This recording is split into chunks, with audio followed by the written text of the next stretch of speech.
Welcome to Productive Joy with Dr. Christy, where fun meets action.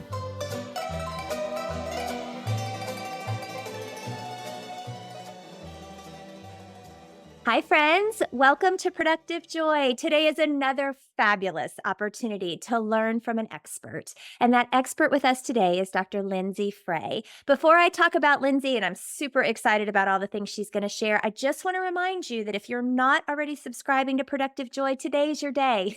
Hit follow, whether that's on Spotify or YouTube or Apple or wherever you're listening. That's how you get those fresh episodes every Tuesday and Wednesday. And we really, really want to share those with you. So as you know, I try to find the most brilliant people that I know or that my friends know, and I bring them in here, and Dr. Lindsay Frey is no different. So she is a psychologist, but she's also a single mom, a serial entrepreneur, a travel enthusiast who is taking her son to all 50 states before he turns 18. She loves international anything, and she's a worshiper, which I think is a really special title to hold. So Lindsay, thank you for being here today. Thank you for having me.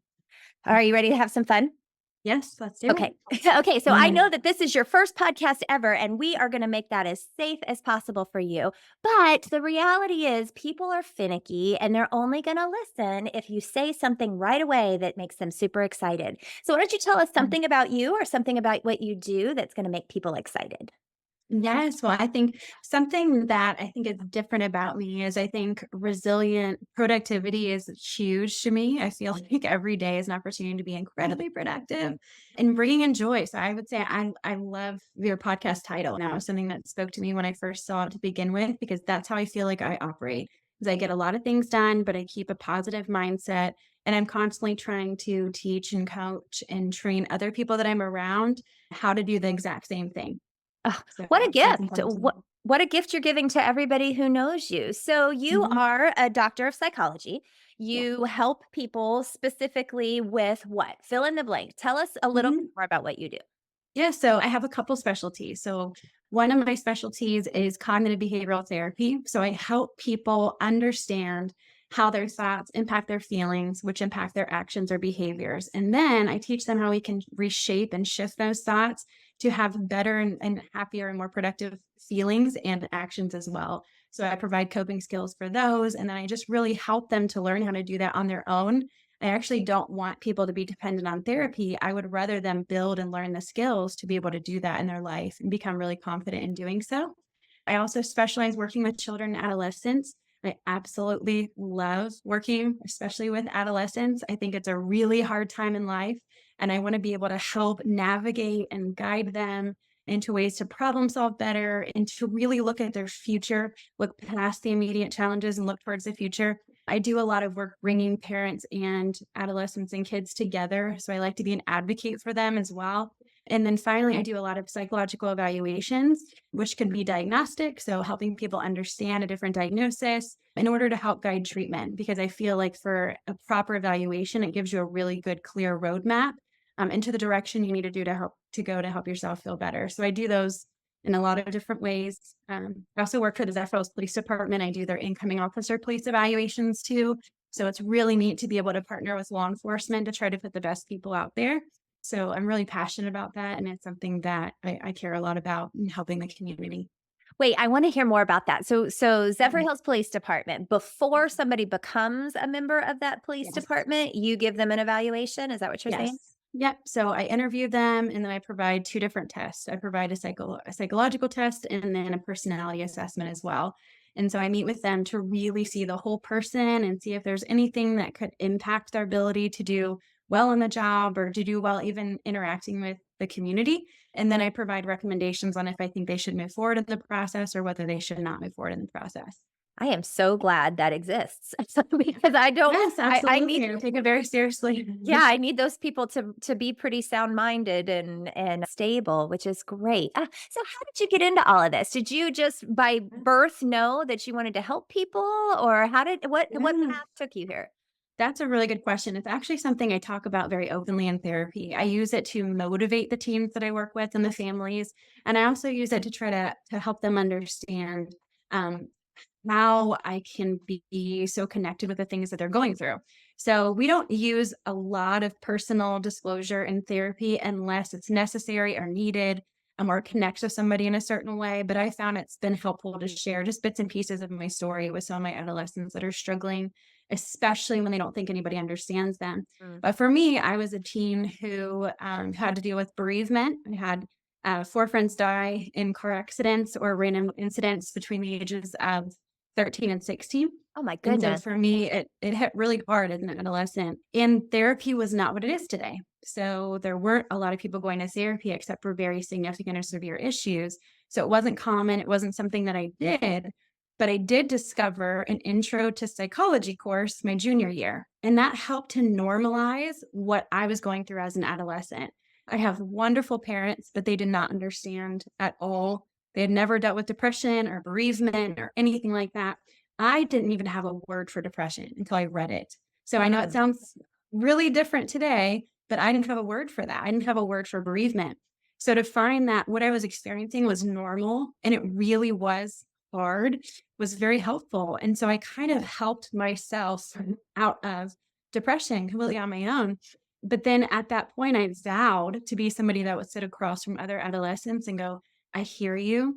This is hard. This is really, really hard. Let me help you understand what you're going through and let me Mm. help your parents understand what you're going through. Let me be your advocate for that. So I'm literally fulfilling the goal and the dream that I had at 16. And something that's actually kind of neat too was that I was home in February, home is Ohio. I was born in Cincinnati, Ohio. But I found my senior dream book. And in that book, I very clearly stated and wrote out, I want to be a clinical psychologist. I want to help people find hope. My practice is called Finding Hope Wellness Center that I just opened last year. And I want to be able to help as many children and teenagers as possible. And I want to travel the world. And I wrote that at 18 years old. And here I am 40, living out exactly what my dreams were. It's another thing I encourage kids and teens to do is write it out. What do you want to do? Put it on paper. Fulfill your dreams. You can. It's possible. I'm consistently telling people it's possible. Well, and you're living proof. What a beautiful story that you knew what you wanted, right? You knew what you needed, honestly, and then you figured out how to make that a reality. Ed Milet is a great podcaster who I listen to often, and he says that we're best equipped to help the person we used to be.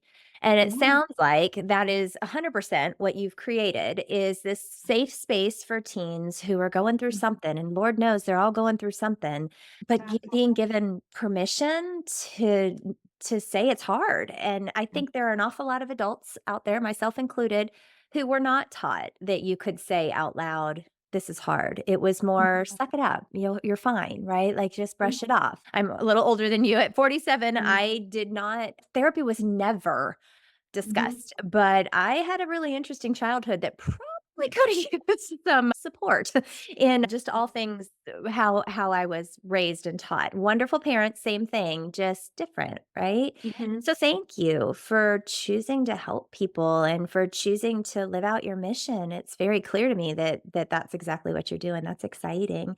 So our daughter, we have 23-year-old twins, and Mhm. Chloe actually studied child psychology in college. Now she's a kindergarten teacher. But the things that I watch her be able to do with children because she understands how they're thinking is so powerful. So you're talking to a bunch of leaders. Maybe they're entrepreneurs, maybe they're working a 9 to 5, but they're leading somebody doing something. And I would be curious what your advice would be to them from all of your background and all of your experience that how do we help ourselves through all of life and how do we help our children, especially if they're in those formative years? How do we help them get Right. through the tough stuff? Yeah, and I have a little one too that I'm guiding and mentoring and helping, trying to help every day. And I think, there's a lot of pieces. It's not too simple, but so much of it is your mindset. Coming from a cognitive behavioral background, but then also utilizing it in my life all the time. So much of it is mindset. A lot of it is really, really positive support. I like to not stay stuck, meaning if something is hard, it's hard, and then you move forward.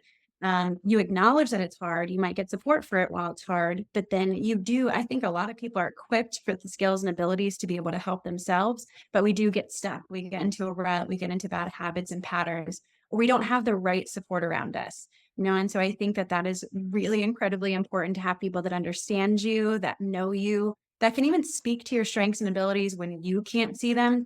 I have people that'll go, no, you're equipped, you can handle this, or you got this, or remember when you went through this. Why? Because they know me very well, and they're very supportive. So I think our own mindset, our own resilience, and being able to move forward and move on is very important. And then having support around to kind of guide us through. I think those are some important pieces. Definitely. And I think, mindset is a buzzword these days. Just, people are actually paying attention to how important their mindset is. But you Yeah. said something at the beginning. You actually also said it before we started that I think is worth exploring a little bit. You said our thoughts impact our feelings, which impact our behaviors. Can you say more about that? Because I think that's the crux of this mindset concept. Yeah. Absolutely. And so if we are consistently thinking negatively about something, whether it's our perception, because it could be rational or irrational. So we talk about that in cognitive behavioral therapy a lot. So I have a thought that I'm stupid, right? Is it rational or is it irrational? So if I believe it's rational, there's going to be evidence for that. If I believe it's irrational, there's going to be evidence for that. But we have to focus on our rational thoughts. Irrational ones we get way up. But what happens is people kind of take in a lot of these negative thoughts and perceptions of themselves or what people have kind of put on them.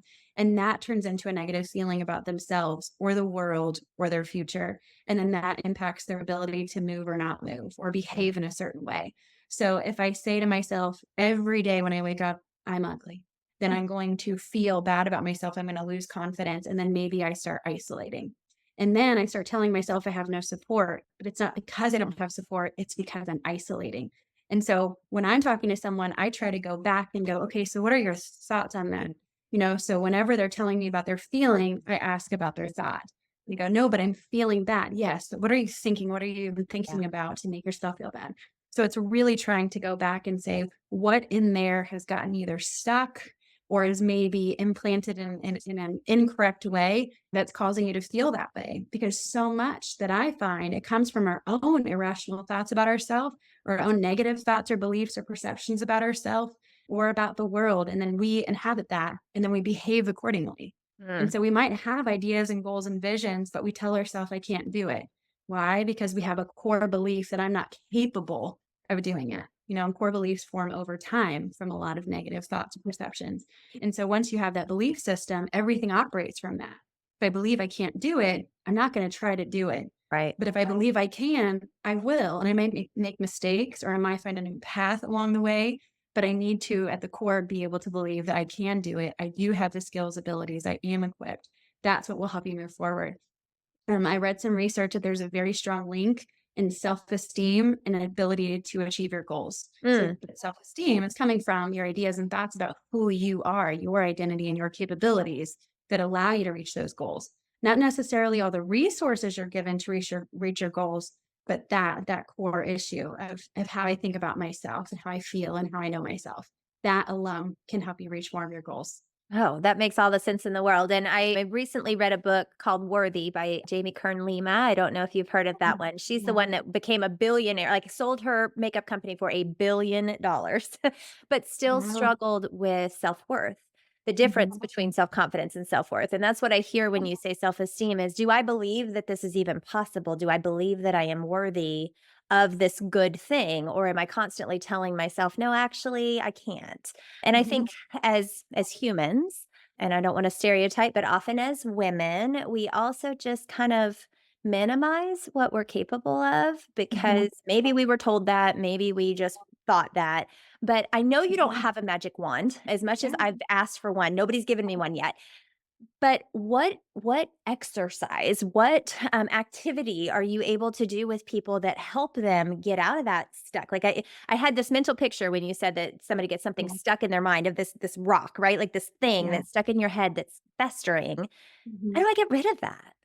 Yeah. Well, I think the very first thing that I ask people to do is go home and write down their negative thoughts. So a lot of times you feel the feeling first. I just feel bad. That is the best time to go grab some paper and go, what am I thinking right now? Am I thinking about my lack of success in my business? Am I thinking about how I wish I had a relationship? And I'm thinking about, I wish my family was different, or I wish I could travel. What is on your mind that's making you feel bad? And so my very first exercise is always go home and journal, write down your thoughts. And then I ask them to bring it in so that we can analyze them together and kind of look at them together. And I try to break down, where are the evidence for these thoughts? Are these true or are they not true? Are they rational or irrational? Are they things that you can control or you can't control?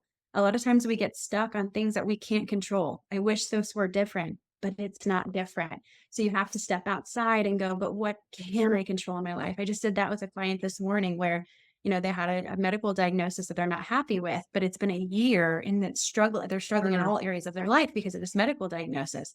And so the core issue is we've got to reshape how they think about this diagnosis, because in another sense, it brought them relief.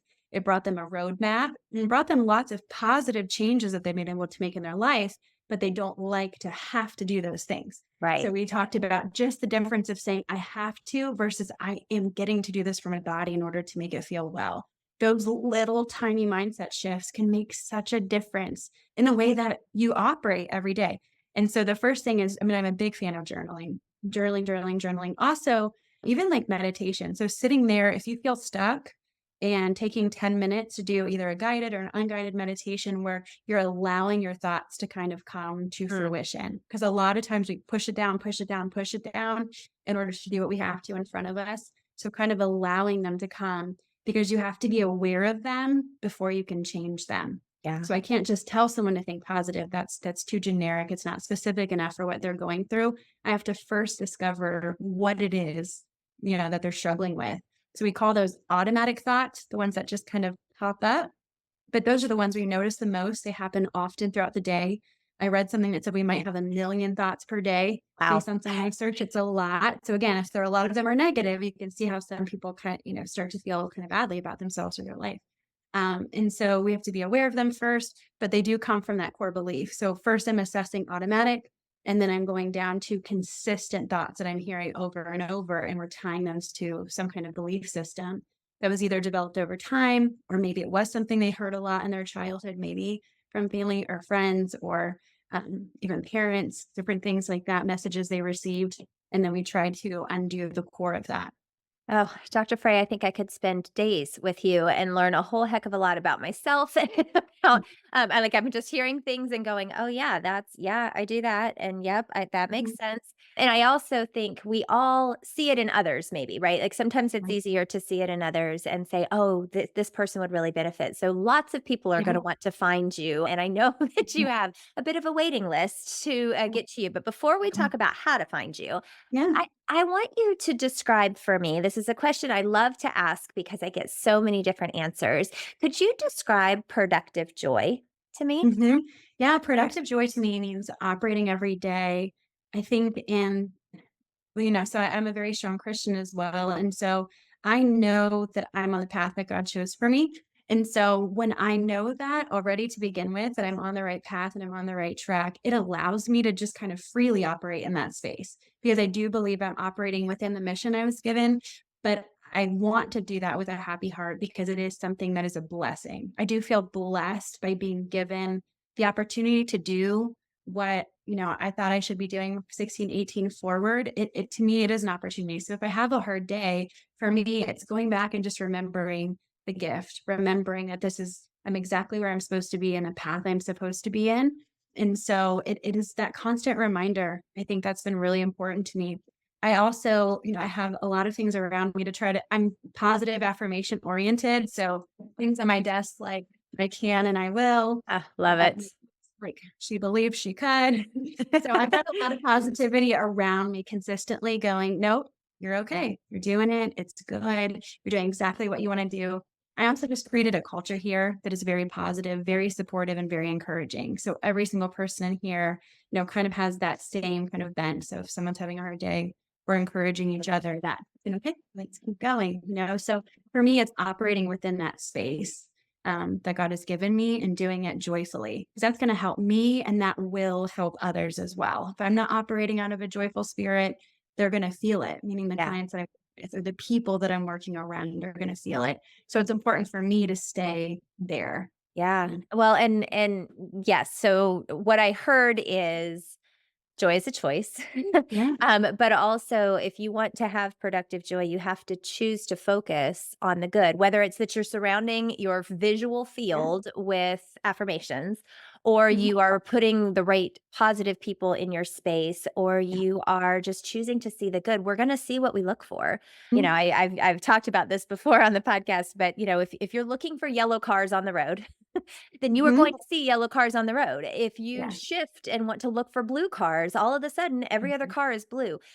It didn't change what was coming at you, it changed where your focus was. And what I'm hearing you Right. say is that we have a lot more influence over what we see than maybe we realize. And when we're putting those negative thoughts in our heads, then that's what we're going to see, right? Right. And you mentioned something that's important is operating out of gratitude, and so I think that that's really, really important. I encourage a lot of people to keep gratitude journals where it's like at the end of the day, you write down 3 great things from that day. You could probably have a page of negative things that you could focus on, but what were the 3 really great things? Was it just a beautiful sunny day? Did you really enjoy your sessions with your clients? Did you have a fun, phone call with somebody that you care about on the way home? What was good about your day? Because I think gratitude is also a driver in keeping us going, Mm. productive, and joyful.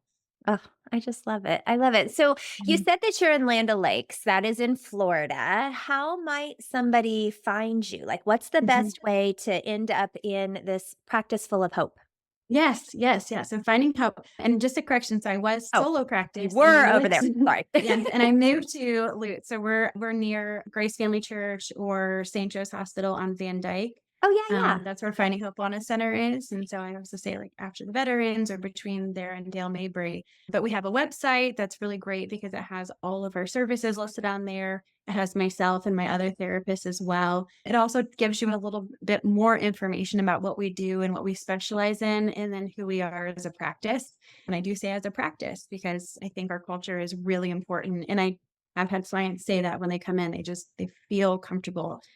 My goal is for them to leave feeling hopeful, obviously. So we have hope in every single room, but that's just the most important thing. So going to our website, we've got our phone number and we've got our admin email on there. We've also got a contact card that people can reach out and even get a consultation. Some people don't know if therapy is right for them or they're nervous to just get started. So I always encourage just at least a 15-minute consultation. So either myself or one of the therapists can talk to you and just see what your needs are and see how we can specifically be able to help you and maybe even give you some hope over the phone. Oh, So that's wonderful. that's And then if they were to look up you, it's Mhm. Lindsay, Lindsay, right? Yes. Yep. Right? Dr. Lindsay Frey. Mhm. Yes, Frey. So that's an Yes. important distinction because there are lots of Yes. ways to spell Lindsay. Yeah. So, Dr. Frey, you just kind of embody all the things that you teach just in who you are, right? We've known each other a very short amount of time, and yet I can feel that this is just who you are, and Mhm. it's how you show up, and it's what you evoke out of others, which is powerful. I know our daughter was in therapy from about freshman year on, and it was game changing. It was game changing because she had a safe space to talk to somebody other than us about the thoughts and feelings that she was having in her mind. And I just want to say thank you for being that person for people. I know that you could be doing a lot of other things, including meeting with a client right now, but you're with us. And I am Mhm. just so grateful for that. So I do have some rapid fire questions for you. Yes. Are you feeling up to it? Yes. Yeah. Go ahead. This is exciting. Okay, so question number 1. What is your definition of fun? My definition of fun is travel. Travel. I would say travel or travel with my son. We just got back from Alaska last week and we had a blast and I totally let go. We had so much fun. We had so much joy throughout the trip and just seeing him experience those places and seeing new landscapes for me is just so fun, so exhilarating. That's wonderful. And how old is your son?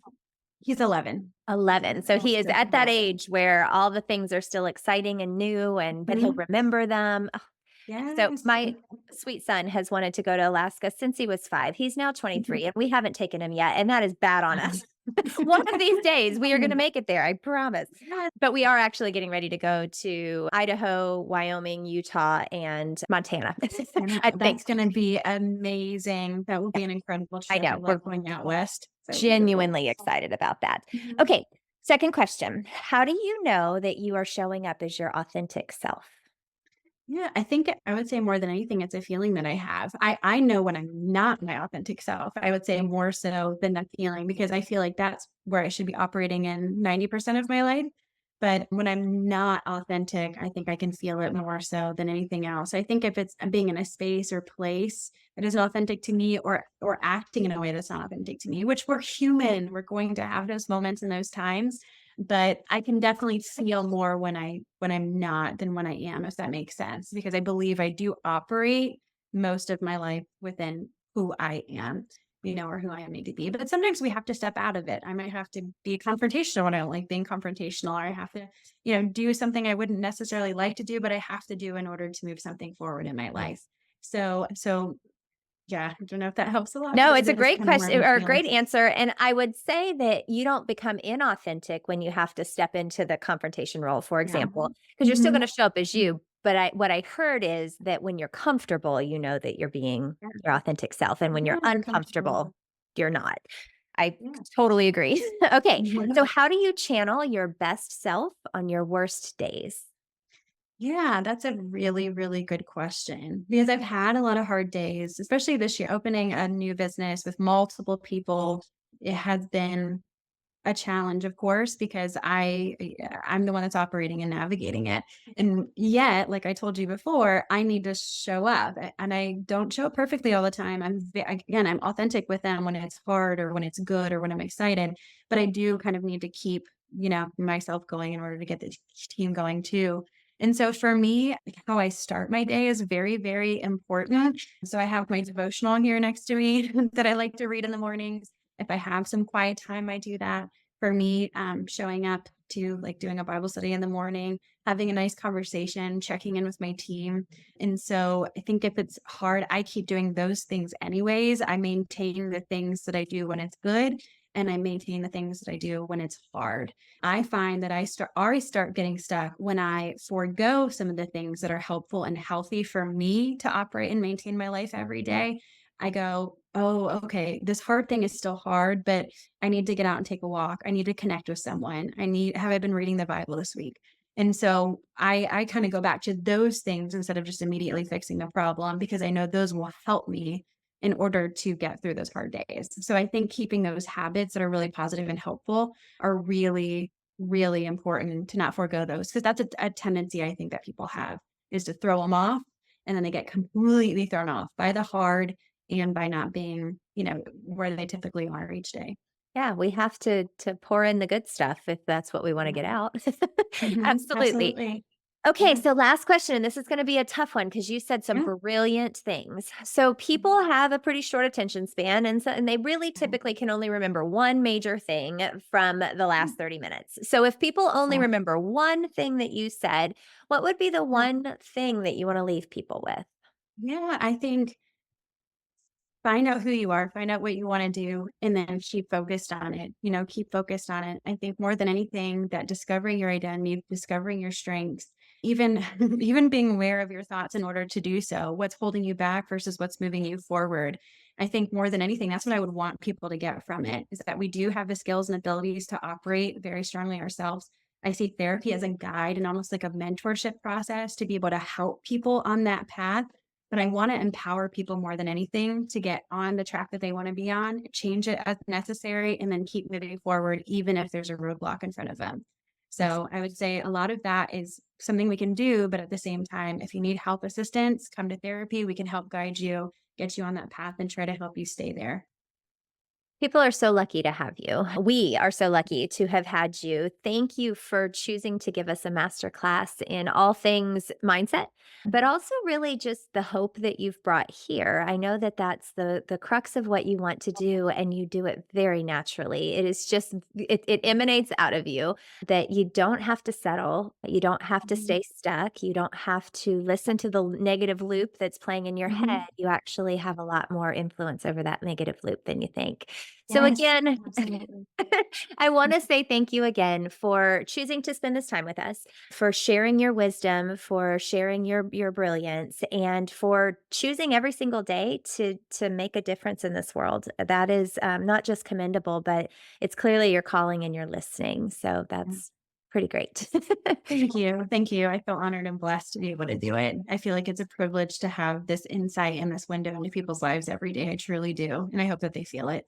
Yeah, I think that they do just based on this conversation for sure. So, friends, you just got another masterclass in all things mindset, in the reminder that we do have influence over our negativity. And if you tend to see the negative, it's probably because that's what you're looking for. So, shift your eyes, surround yourself with some positive, and recognize that you do have some control. As always, productive joy is meant to be that shot of B12, that opportunity to shift one little thing if you're listening on your way to work or on your way home. Just a reminder that, you know what, believe it or not, regardless of the circumstance, you can figure out a way to turn fun into action.